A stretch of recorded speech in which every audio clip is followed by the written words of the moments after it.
Good evening, comic book fans. Welcome back to Comics in 5 Minutes. I'm your ever-loving host, Shorty, and I'm doing this from home. Simply because it's the lockdown and I still want to do some reviews of stuff, so I thought I would. It means my dog's here. My dog, Remy. Some people are a fan of my dog, apparently, because she turned up one day when I was doing a live video. I had to take her into work one day because I was at work all day and I couldn't leave her at home. Oh, she's off now. She's in a moment. She's done. Sorry about the quality of this one. I'm hoping the sound isn't too bad, but I have not used this laptop for this purpose in a very, very long time. No idea how it's going to go down. I promise that from now on, I'll probably just actually wait until I'm back at work, seeing how grainy it looks just on my screen. But I read Frank at Home on the Farm by Scout Comics, and as I have said, waxed lyrical about Scout and Volt and Aftershock and AWA. I'm really liking the smaller press stuff at the moment. It's not always like absolutely amazing, and it lacks a certain level of commitment to it. Like if you start reading a new Daredevil title, it's like you're usually going to get it for a long time. Same should be said of Hellblazer, but you know what happened there. In this particular case, I don't mind a small limited thing. It's a horror comic book, and both in TV shows, movies, comic books, fiction, I think the longer a horror story goes on, the harder it is to maintain like a sense of peril and stress without just it being like, oh, come on, get on with it now, or well, we've seen this thing before, it's not scary anymore. Some like horror TV shows don't seem to understand that, just keep going on week after week after week after week, and eventually it's just, well, you either keep pushing it to be scarier and more scary, or you just give up on it. When you've got a nice short form comic book, you kind of get a little bit more freedom. And I was going to show you some of the amazing artwork in this too, but I honestly don't know if you'll be able to tell because of the quality of the camera. But that is just a dog attacking a girl. Now, why I've picked this one out is because you actually get to see the attack. It's a police officer pulling the dog free. You can see the leg with the blood spatter going between the dog's mouth and the leg, and then the dog turning almost rabid towards the police officer's face, and that's kind of terrifying.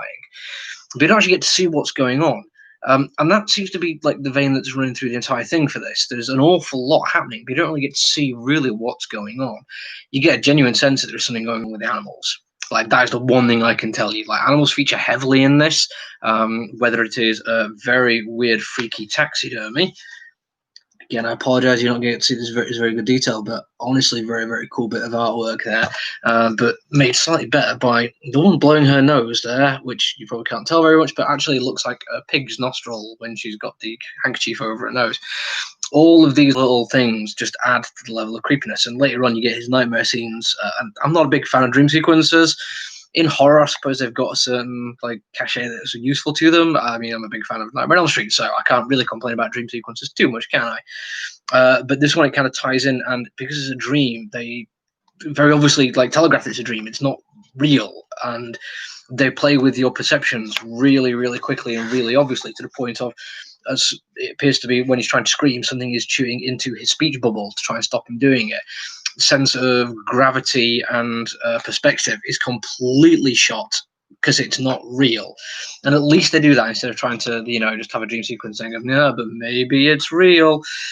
It isn't, and I like the fact that it is go for that. And I'm going to try once more to show some art. And this one, I'm really going to struggle to get across why I love it so much, because my first view of it, like the first full page spread, the title page, as it were, Frank at Home on the Farm, you get a sense of wind. So you'd be able to draw the wind without actually drawing lines for what the wind is doing is brilliant. You get a sense of it coming from behind, it's rustling through, you can practically hear what's going on. And that level of artwork runs all the way through it. Every once in a while, I think there's a couple of panels where the artist, I won't say he or she, certain Bint, I honestly don't know if that's male or female, let's have a quick look, Clark Bint. Yeah, occasionally you get the impression that there's certain panels which aren't as important, and maybe he just rushes through them a little bit to get through the next one.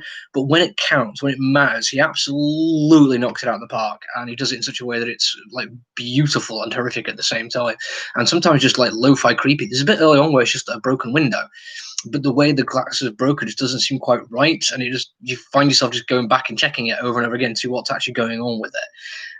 The writing, by the way, is also excellent. There's a sense of just unnerving unreality going on throughout all of it, which is absolutely brilliant. That's what you want. That's the actual point of the story, that is unnerving and not quite right.